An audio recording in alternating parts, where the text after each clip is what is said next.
two graduate transfers coming in, how is that, the availability, and that there's so many kids willing to move after 3 years when they have 1 year left, change sort of the way you envision teams down the road? I need to say it has changed dramatically. We, in a perfect world, okay, which it's not, I would have 4 or 5 freshmen every year. But at the same time, we're not in a perfect world, and both of these kids were really good students that I knew their coaches or people close to them personally. And so we got quality kids and quality players, and we'll have to see how they do when they get on the court with us. But the whole world in basketball recruiting has changed. I mean, we're still recruiting, but we're still recruiting for this next season, you know, and you never stop recruiting, and I do that all the time. But this spring has been so much more hectic with recruiting because the commission or committee or whatever it was called, that changes that they made is much different. They're making it easier and easier for transfers, and that's good and bad. You know, a kid should be able to do what he wants to do, but also I happen to be one of those old school guys that thinks it's okay to have some adversity and handle it. And I still remember, and Art's probably the only one in here that remembers, we had a player here named Darrell Elston. Coach Smith tried to talk him into transferring after his sophomore year, and he said, no, I'm going to show you. And then 2 years later, he's like second team all-conference. But kids now, parents now, they want a quicker fix, and so there's, 48 million kids on the transfer portal? I don't know. Yeah, you know, there's a lot of third graders. I saw his names on the transfer portal. So it's the world we live in. In-person evaluation has always been such a huge part of what you do. It's kind of hard to evaluate these other kids. So how do you get around that? You still have tape you can watch. I mean, every game's televised in some way, form, or even it's just a tape to get back to the coach's office. And so that's the biggest thing specifically with the grad transfers. That's what you do. But still with the high school kids, you still have a lot of opportunity to see them face to face. Roy, you've got Kobe and Nasir both projected as lottery picks. Was that a pretty easy conversation to have with those guys? Yeah. We lost on Friday, came back on Saturday. I met with Kobe at 7 and Nasir at 8 or vice versa on Sunday night. And I'd met with the 3 seniors earlier that day. But Kobe's, it was a neat deal for him. And he had told me, he said, Coach, I never planned to come here for 1 year. And so when we started that, I knew that was his statement. I knew that's what he'd already told me. And I said, well, son, tell me what you're thinking. And he sort of didn't really know what he was thinking, that he had gotten a great deal of confidence during the year by the way he played. And he said, what do you think? And I told him it was very easy for me that he was going to be a #1 draft choice. Just had some lunch. I usually don't eat. That I thought he'd be a #1 draft choice very easily. He was ready for it. Could he become more ready if he stayed? Yeah. But, you know, why? And I thought it would be the right thing for him to do. Gave him my blessing. I think he was, you know, pleased with that. His mother mentioned in some article that he really became very much at ease after our meeting, that was the right thing for him to do. Nasir, all along we knew that was in his mind. And I said, there's the same thing. I mean, people can say you didn't have the year that they thought you were going to have, but you're going to be a #1 draft choice. You're going to be able to reach your long-term dreams and goals. And you have my blessing there on that one as well. And, you know, it was a different decision with Cam, but Cam's going to be drafted in the first round also. So it'll be a busy night for me. I'm not going to the draft. I've been a few times, and it's nice, but I don't need to do that. So I'm going to Pigeon Forge, Tennessee. My daughter's national finals in the dance competition, so that's where I'll be Thursday night. But I will have a television available so I can see what's going on. Coach, did you think that Kobe could have been like a first-round draft pick or a lottery pick, you know, when you recruited him? I thought he was a unique young man. Not the first time I saw him, but one of the games I saw him in the summer after his sophomore year, he had 5 threes and 5 dunks in the same game. And that's hard to do. And then last summer, about this time, I changed and said, guys, we need to recruit try to see if we can get a great point guard in the next class because I don't think he's going to be here. And I told my staff at some points, we have, I don't know how many we're going to have this summer. It'd be 3 or 4. We had 4 practices, I think, last year, and I thought he was the best player on our team during the summer. And so, yeah, I think it was at that point, if you're the leading scorer in the history of North Carolina high school basketball, you're pretty good. You don't have to be a nuclear physicist to figure that out. But I think the way he played here last summer and our practices and everything, that's what sold me. Roy, it seems like there was a perception, I don't know, last maybe 5-7 years or so, that you didn't like one and done kind of players. You didn't want them on the star. How far do you think having Nas and Kobe, their names called Thursday night, is going to go to? People are going to write what they want to write, and the other coaches probably promote it a little bit too. But I've got a wonderful situation because some kids come to school here and sort of like to stay around. But at the same time, I try to recruit those guys. We just didn't get as many of them. I love to have 1 or 2 of those guys on every team because you like to have talent. Talent helps you win. But I also like to have some of those guys that you feel are going to be around 3 or 4 years or 2 or 3 or 4 years. We've had Tyler Zeller and Tyler Hansbrough both just wanted to stay around. And the perception that everybody else got from that was that I put handcuffs on them. And this year, you guys know it, there were people saying I was holding the seer back. And, I want to hold a guy back so I can lose. That really makes a lot of freaking sense. And then the other thing, if I'm holding the seer back, why am I not holding Kobe back? And so really it boils down to other people going to say what they want to say. But I'm very comfortable about the way we coach. Again, I'm not saying anything like against Duke or Kentucky because half of those guys on their teams I tried to recruit. But I don't want 5 or 6 guys like that because I do enjoy building a team. I do enjoy seeing guys like Luke May and Kenny Williams get better and better and better each year. Cam Johnson. I mean, Cam wasn't on any mock drafts out of high school. In fact, last year, or not last year, this spring, there were 4 mock drafts because somebody sort of irritated me one day with something that was said. And so our guys got together and they showed 4 drafts or 4 mock drafts from October, November. And it had Nasir, 3, 5, 7, 9, those 4 mock drafts. I'm just guessing. And I said, so, okay, now he's 9, 12, 13, 14, but Kobe was 0, 0, 0, 0. Cam was 0, 0, 0, 0. I said, so if you're going to blame me for the one guy, then shouldn't I get some credit for the other 2? And I don't think I should get credit for the other 2, so it's silliness is what it is. But Tyler Hansbrough, I tried to talk into going. And I thought it was the right thing for him to do, but he said, I've never won a national championship. I want to leave after I won a national championship. Tyler Zeller, the educational part was really important to him and his family, so he stayed around. But it's, again, I can't dominate what everybody else is going to say, but I feel very comfortable with what we're doing. Where the push now is to allow those guys, the Sears and the Zions, to go straight to the NBA. And obviously, they're good for college basketball. Will it hurt college basketball? Oh, it'll hurt the talent, but college basketball is doing okay. There's no perfect rule, I'm telling you. LeBron James did not make a bad decision. I mean, is that a hard thing to figure out? But I can list you a lot of guys that did make a difficult decision and it didn't quite work out. There's a lot of those guys, whether it's LeBron or Kobe or whatever, made fantastic decisions for them, and it worked out great. And some of the other kids that made those decisions hasn't worked out as well. So there's no perfect rule, but I think college basketball will be okay.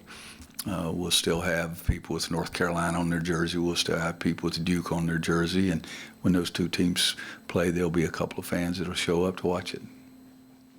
Luke, of course, is trying to, make it to the NBA, get drafted. What do you see in him?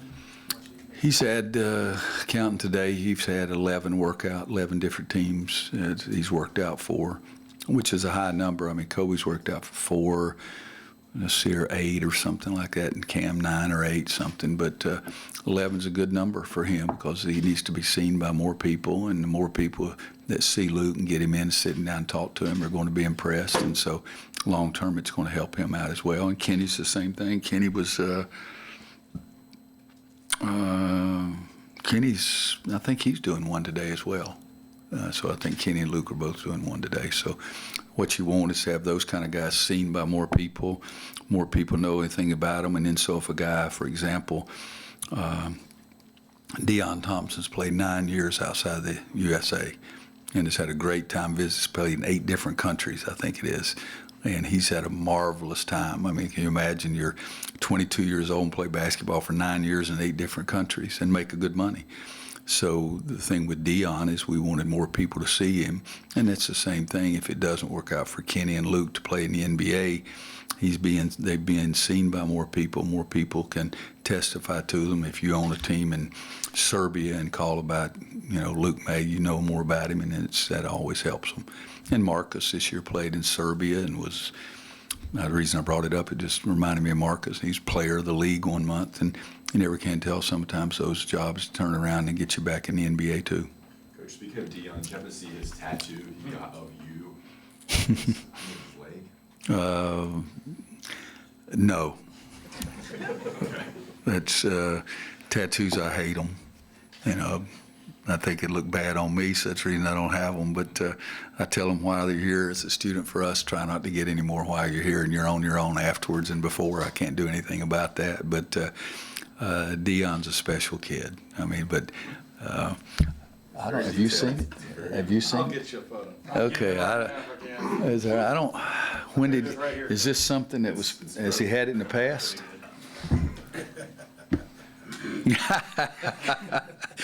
Has he had this in the past?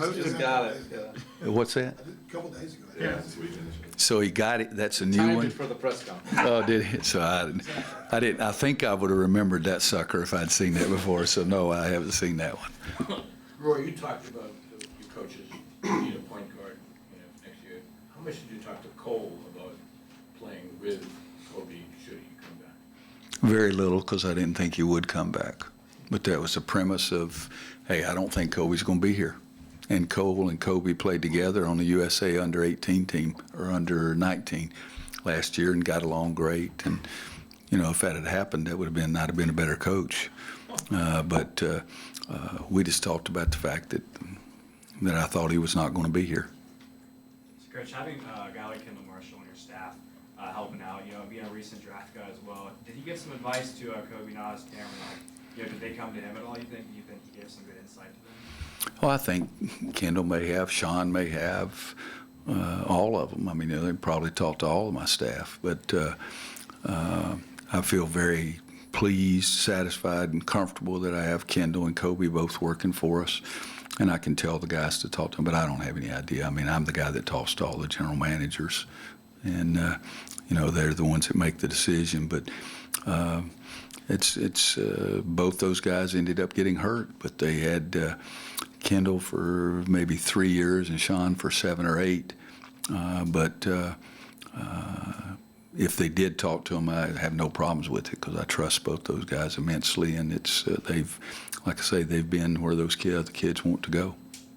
Did you happen to read Kobe's piece in the Players Tribune about his dad? Yeah. What did that do? I mean, not that you didn't know, obviously. But No, but it's still, you read it, if you're human, it really does bother you. I mean, and it's in a good way because you care about the kid, but at the same time, it's very emotional. I mean, his dad was great to me. We had a nice relationship. He told me early on that he wanted Kobe to play for me, and it was a little emotional for me at that time. And, he was a funeral. He was, passed August, I think it is, before Kobe's senior year in high school. And that's a guy that basketball was a huge, huge part of their life, but there was also father and son part that's pretty doggone good. So it's hard. It was emotional for me to read it, and yet at the same time, you just smile because the kid is comfortable enough to tell the truth, comfortable enough to say that he cried, comfortable enough to do those kind of things. And so I'm just proud of him. But, I mean, he's such a neat kid. I mean, one of my favorite moments with Kobe White was when we went into home officially. You don't do that in the kids until his senior year. And so we go into home in the fall of his senior year, and his dad had passed a couple of months before, and and he'd been committed to us since the summer after his sophomore year. But I stand in the middle of the room and I'm looking, I said, Mom, where do you want to sit? Because I don't want to get your chair. And Kobe's sitting in this nice, comfortable recliner, and she said, get up. Bam, he jumped up, and I thought, my kind of kid, because Mom said, get up. And she didn't, so she said, you sit right here, Coach. And so it's just a wonderful family. And I mean, his dad was pretty doggone neat, but the mom's strong, and sister and brother, it's a great family. Roy, you were at the top 100 camp. What are your early thoughts on just kind of the changes in this June evaluation period? Well, it remains to be seen because we haven't gone through it. But I mean, come on, guys. 2 o'clock Thursday till 2 o'clock Friday and charge me $425 a person. Now, tell me how that's progress. You know, so I'm not that strong in the positive side right now, but it's also way early to tell, you know, because we're going to recruiting this weekend and again next weekend. And then July, there's only, it may only be one thing in July. No, I guess there's 2 things. But they're not going to be as good, period. Because you don't have that conglomeration of talent at one site. These things that we're going this weekend, we're going to one city to see 2 kids, and one place to see 1, and one place to see 3. And when they had those massive events during the July recruiting period, it was fantastic. And I have, not just from my level, I had a guy that was playing in the golf tournament I was being the face of down in Pinehurst. He said, Coach, for our level, these recruiting rules are terrible. We used to be able to go see all these kids that could play, maybe not play at your level, but they could play at our level. And so going to the NBA Top 100, that didn't help. You know, I would think that pick a school, you know, that's not in the Top 100. It's not going to do them any good to go see that. So I'm not real high on the changes in the recruiting, but let's wait until the end of the year. And we'll see if I've gotten stronger in my negative way, or maybe I'm more positive at that point. It's early with a lot of those rule changes. I mean, this one didn't affect you as much this year, but guys can sign with an agent, test the waters, and come back to school.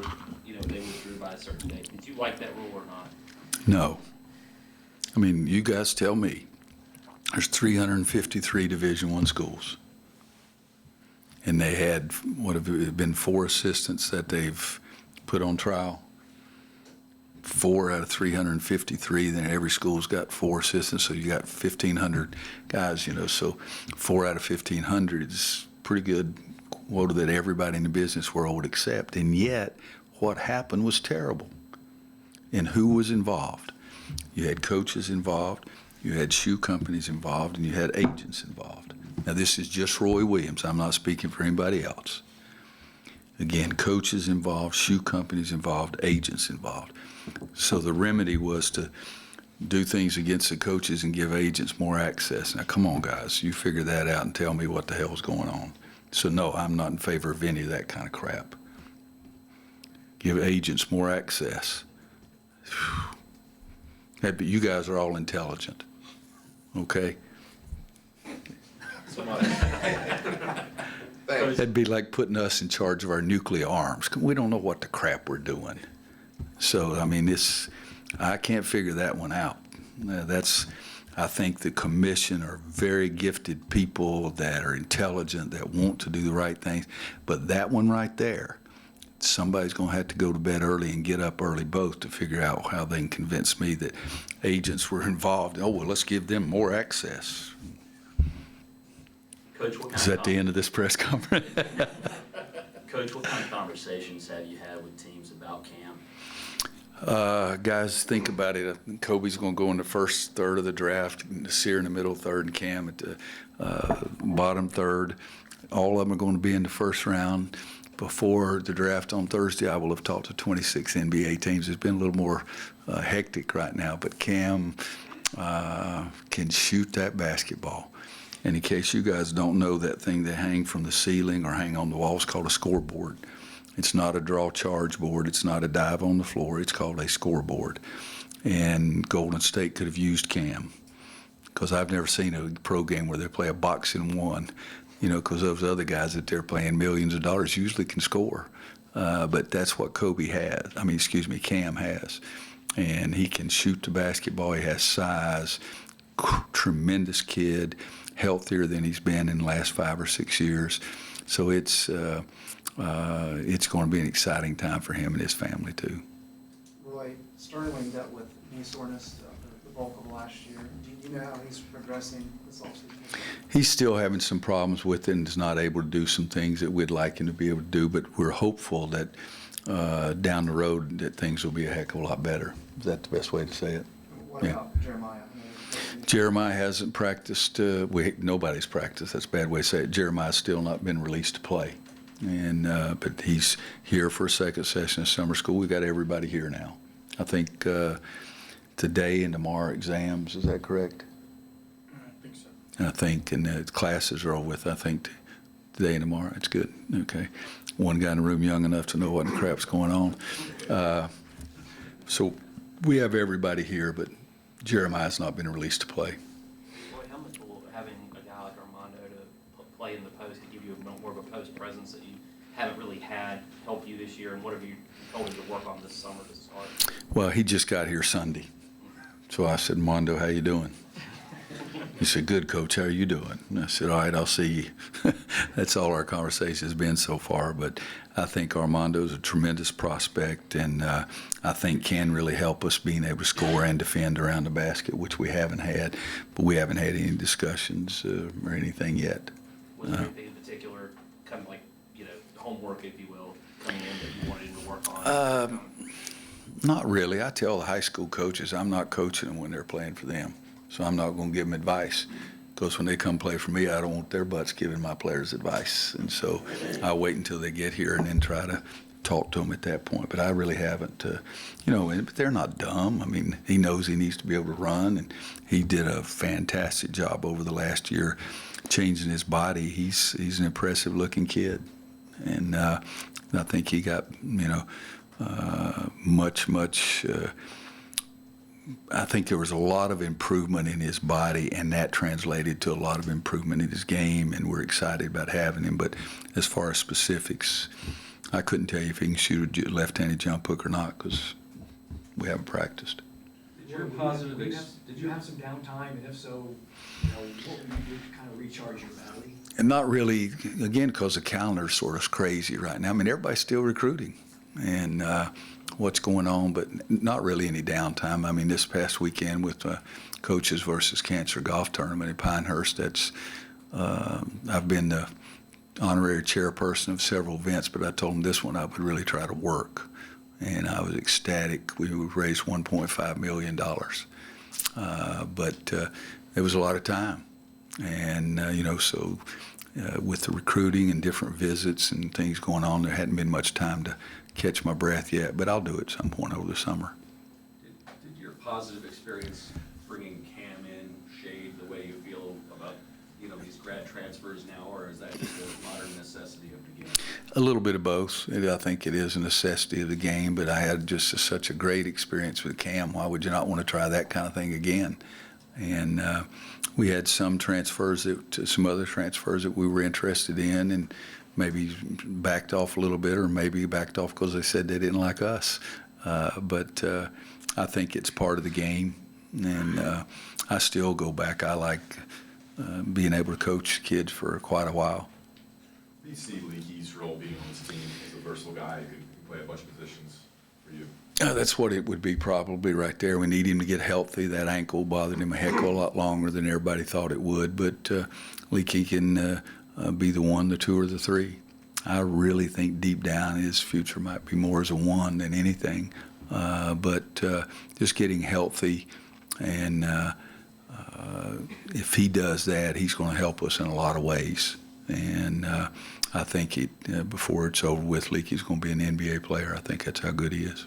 Kobe and Nasir were both in Washington working out for the Wizards yesterday, I think it was. And Yeah. we talked about the connection that they had, even just being on campus for a year. Is there much you try to do as a coach, or is that up to the kids to have that sort of dynamic?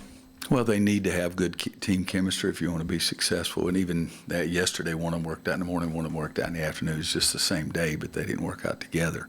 But if you're going to have a good team, you've got to have good team chemistry and recruit good kids that want to have a common goal and make sacrifices towards a common goal. And both those kids really did a nice job of that. And I think that kids we have on campus now will be doing the same kind of thing.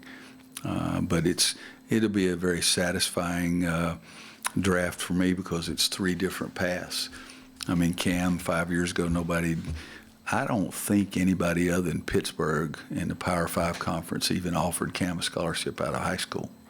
And to go from that to a first-round pick, you got Nasir, who did such a tremendous job at the McDonald's and the Jordan game, and the expectations were so high, and he's still going to be a first-round pick. And you have Kobe, who is just the emotional part of what his journey is, and it's a different path for him. So there's more than one way to get there, and the stories of those 3 guys are pretty doggone interesting individually, much less as a head coach, and to think about that you've played a little part in it's really satisfying.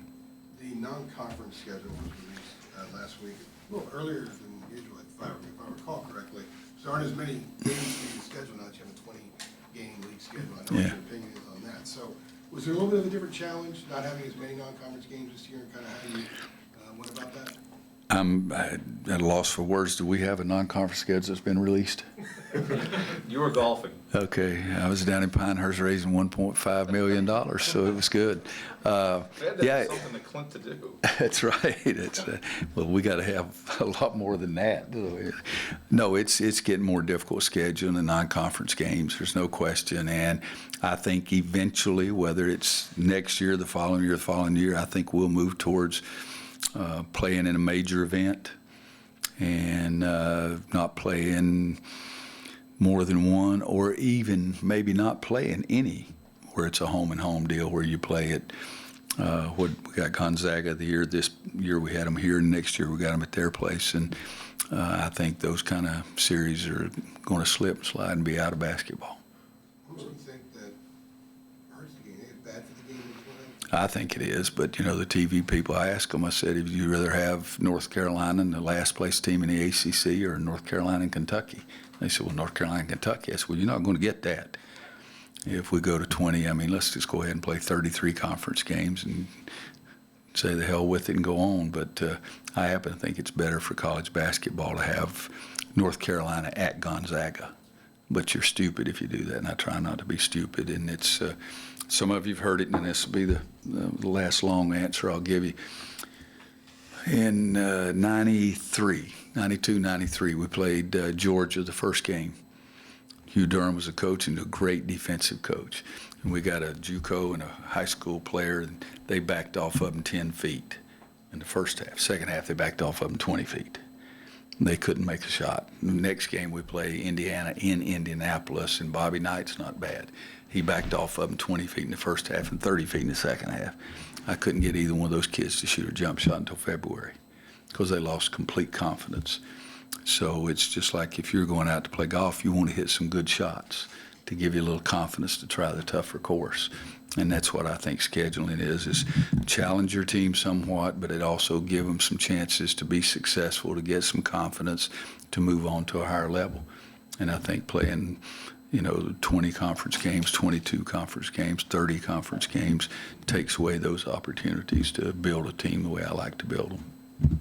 Roy, do you think Cole Anthony can be one of the top point guards in the country? I know he was left off of Cousy Award watch list a couple weeks ago. And I assure you, I don't have as much time as you do. Cousy Award watch list watch, whatever the hell it's. Well, this is June.